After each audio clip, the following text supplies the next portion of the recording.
My name is Maggie Stahl, and I am the owner and curator of this small business, Burke Mercantile. I've been in the retail fashion industry for about 10 years, and I spent a lot of that time actually in the fast fashion corporate industry. And kind of the older I get and the more I learned about the industry and a lot of the harms done through fast fashion companies and corporations, I started to kind of research and look into smaller, more sustainable brands, and decided with my experience that I had an opportunity to start a business to kind of share that message and education and create a space that could support those brands. Having a very small shop here and being a really small business, I can't always be taking on more brands.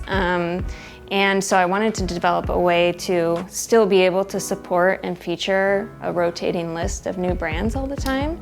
And by doing that, the residency program was born. So essentially it's a quarterly pop-up program where I feature one emerging clothing brand and one fine artist, and display their work for 3 months at a time. And then I also do a full interview with them on my blog, share it with my email subscribers, and kind of tell the story of that brand or artist, and then allow them to showcase their collection in the store for 3 months for sale. The Green Business Certification has really helped me.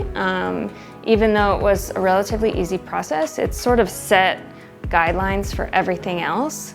So it's like if I'm doing these simple things to make sure even my printer paper is recycled, then it makes me think twice about everything else that I buy for the business, from the products I carry to supplies and things that I use every day. Depending on your type of business, there's a lot of different requirements and optional things you can implement in your business to be certified.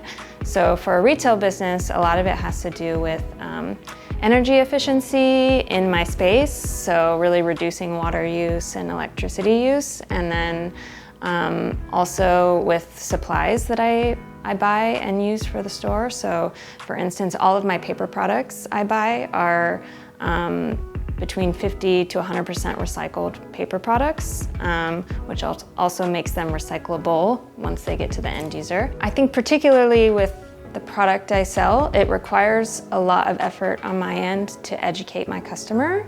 It does take a little more time to educate the customer on the value of these items and why they actually provide more value and can be cheaper in the long run, because it's an item that's going to last a lot longer and serve you for longer than something that's less expensive up front. It's definitely easy as a small business owner to compare yourself to other businesses and always feel like you're not doing enough, and especially in the sustainability world, you know, the most sustainable thing to do is to just never buy anything again. And those kind of things, you can really spiral and it feels like you're never doing enough. But what I have learned, and especially through some of my other small business neighbors that are similarly value-minded to me, is strive for progress, not perfection.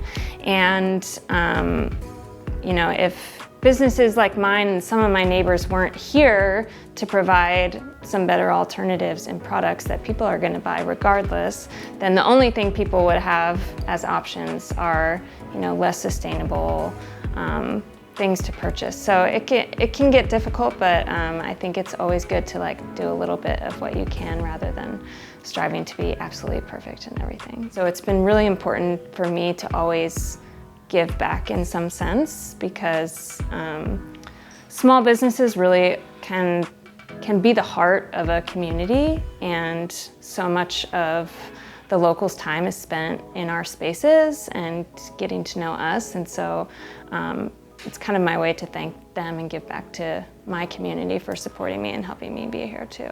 I love that Maggie of Burke Mercantile carries all kinds of sustainable, independent fashion designers. So I know that when I buy something from her, I'm buying something from a small business. Day in and day out, I was seeing so much waste happening just in the daily operations, and I was just in one store of that entire corporation that has hundreds of stores. And trying really hard to make an impact there, even just from one store, I really had no say. So for me, I I felt comfortable enough in the industry that I could run my own business and do things differently.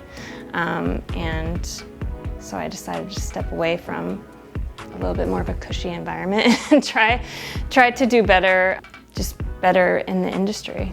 I think buying locally is so important. Sustainability means to me, I think, doing whatever we can to make small changes to do better for the environment and for humans on the planet. We live in a very capitalistic society, so it's a lot of the responsibility, I believe, is in the hands of large corporations that can really make the widespread changes that we need. But until that happens, there are still individual actions people can take to make a difference. There are so many different things you can do to make an impact, and I think it's important for people to remember that even just one change is impactful, even if it feels like you're not doing enough, it is something. And so that's really what sustainability means to me.